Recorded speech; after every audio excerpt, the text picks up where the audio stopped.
Yakin percaya pada janji-janjinya, syukur segala nikmat kurnia. Bismillahirrahmanirrahim. Assalamualaikum warahmatullahi wabarakatuh. Surah Al-Hajj. Kita masih lagi membincangkan surah yang ke-22 daripada 114 surah dalam Al-Quran ini, mengambil menyemarakkan semangat ibadah haji di tanah air kita, di rumah kita, juga kepada jemaah-jemaah haji yang sedang melaksanakan ibadah haji tersebut. InsyaAllah, jom kita lihat pada ayat yang ke-53 dan juga ayat yang ke-54 daripada surah Al-Hajj ini. Allah berfirman, A'udzu billahi minasyaitonir rajim. ليجعل ما يلقي الشيطان فتنة للذين في قلوبهم مرض والقاسية قلوبهم وإن الظالمين لفي شقاق بعيد وليعلم الذين أوتوا العلم أنه الحق من ربك فيؤمنوا به فتخبت له قلوبهم وَإِنَّ اللَّهَ لَهَادِي الَّذِينَ آمَنُوا إِلَى صِرَاطٍ مُسْتَقِيمٍ. Sadaqallahul Azim. Dia, yakni Allah, ingin menjadikan godaan yang ditimbulkan syaitan itu sebagai ujian bagi orang-orang yang dalam hatinya ada penyakit dan orang yang berhati keras. Dan orang-orang yang zalim itu benar-benar dalam permusuhan yang jauh. Dan agar orang-orang yang telah diberi ilmu meyakini bahawa Al-Quran itu benar daripada Tuhanmu, lalu mereka beriman dan hati mereka tunduk kepadanya. Dan sesungguhnya Allah pemberi petunjuk bagi orang-orang yang beriman kepada jalan yang lurus. Tuan-tuan dan puan dirahmati Allah, kalau kita lihat pada surah Al-Hajj ini, antara salah satu keistimewaan surah Al-Hajj ini ialah tentang ayat sajadah yang berada di dalamnya. Dalam Al-Quran ada lebih kurang 15 ayat sajadah. Ada lebih kurang 15 ayat sajadah dalam 114 surah. Akan tetapi, dua daripadanya berada dalam surah Al-Hajj. Dan 13 lagi berada dalam surah yang berlainan.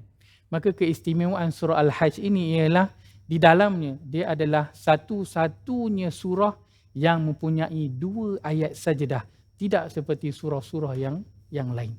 Ini bukan kebetulan, ini perkara yang Allah nak kita beri perhatian dalam surah Al-Hajj ini. Dan kita lihat pada ayat ke-53 dan ayat ke-54 ini, apa poin yang Allah nak tekankan. Dalam surah Al-Hajj, kita telah sebutkan mutiara kedua yang kita ambil ialah tentang sujud. Dan kita boleh lihat pada dua ayat sajadah yang Allah letakkan dalam surah Al-Hajj ini. Dan kalau kita lihat pada ayat yang ke-53 ini, Allah cerita tentang dua bentuk hati yang Allah nak minta untuk sujud. Allah sebutkan dalam ayat yang ke-53, hati yang sakit. Fi qulubihim marad. Hati yang sakit. Kemudian wal qasiyati qulubuhum, hati yang keras. Kita telah sebutkan sebelum ini pada ayat yang ke-32, Allah sebut tentang taqwal qulub, hati yang bertakwa, hati yang sujud, yang mendengar perintah Allah dan menjauhi segala larangan Allah. Pada ayat 53 ini Allah sebut lagi tentang perkara yang sangat penting untuk diberi perhatian oleh jemaah haji, oleh bakal haji dan juga alumni haji, agar semak semula hati.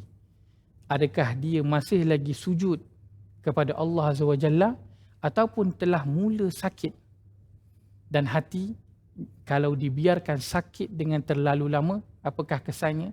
Dia akan membawa kepada satu lagi peringkat yang Allah sebutkan di sini, iaitulah hati yang keras. Dalam Al-Quran Allah sebutkan hati yang keras ini puncanya kenapa? Puncanya ialah kerana ia lama tidak disirami. Disirami oleh apa? Disirami dengan ayat-ayat peringatan daripada Allah Azza wa Jalla. Lalu hati itu akan mula menjadi keras bila dia semakin lama semakin jauh daripada peringatan Allah Azza wa Jalla yang Allah berikan di dalam Al-Quran. Maka hati yang sakit membawa kepada hati yang keras. Kesannya apa? Kesannya ialah ia susah untuk nak sujud kepada Allah Azza wa Jalla. Susah nak ikut perintah Allah dan susah untuk nak meninggalkan larangan Allah. Dan kalau kita lihat pada ayat yang selepas itu, ayat yang ke-54, Allah sebutkan tentang satu lagi bentuk hati, iaitulah fatukhbita lahu qulubuhum. Hati yang tunduk sujud. Kenapa hati ini mampu untuk tunduk sujud? Kerana di awal ayat itu Allah sebutkan hati ini dia terus siraminya dengan ilmu. Dia terus sirami hati itu dengan peringatan ilmu yang datangnya daripada Al-Quran. Maka hati itu terus subur. Hati itu terus beriman dan sujud patuh kepada apa yang dia dapati daripada Al-Quran yang dia pelajari itu. Maka sujud ini adalah mutiara kedua yang Allah nak highlightkan dalam surah Al-Hajj ini, yang Allah sebutkan ia dalam bentuk hati. Kita ada taqwal qulub, hati yang bertakwa, hati yang tunduk patuh pada apa yang Allah suruh dan apa yang Allah larang dia tinggalkan. Dalam surah Al-Hajj ada hati yang sakit, ada hati yang keras dan hati yang terus tersungkur sujud. Iaitulah hati yang terus disirami dengan ilmu pengetahuan daripada Al-Quran. Maka ini pada alumni haji, pada bakal jemaah haji ataupun pada jemaah haji yang sedang berada di sana, hati kita nak beri perhatian, kita nak terus ambil ilmu peringatan daripada Al-Quran ini agar hati ini terus sujud. Tujuannya ataupun targetnya apa? Target dengan ibadah haji ini Allah nak melahirkan taqwal qulub. Hati yang bertakwa, yang terus kekal sujud, tidak kira masa. Luar daripada musim haji, hati itu tetap kekal sujud. Luar daripada bulan Ramadan, hati itu tetap kekal bersujud. Ini target yang Allah nak daripada ibadah haji. Dan Allah sebutkan caranya, prosesnya yang diperlukan ialah ilmu tentang agama, ilmu tentang Al-Quran ini. Dan Allah bagi peringatan. Jangan sampai hati ini menjadi sakit. Lalu hati ini menjadi keras, kemudian dia susah untuk nak bersujud kepada Allah. Hati jika tidak mahu bersujud, tunduk kepada perintah Allah, maka fizikalnya juga tidak akan mahu tunduk sujud kepada perintah Allah. Maka mutiara kedua, surah Al-Hajj, sujud. Kita nak beri perhatian, hati yang sujud, tunduk, patuh kepada apa sahaja yang Allah perintahkan.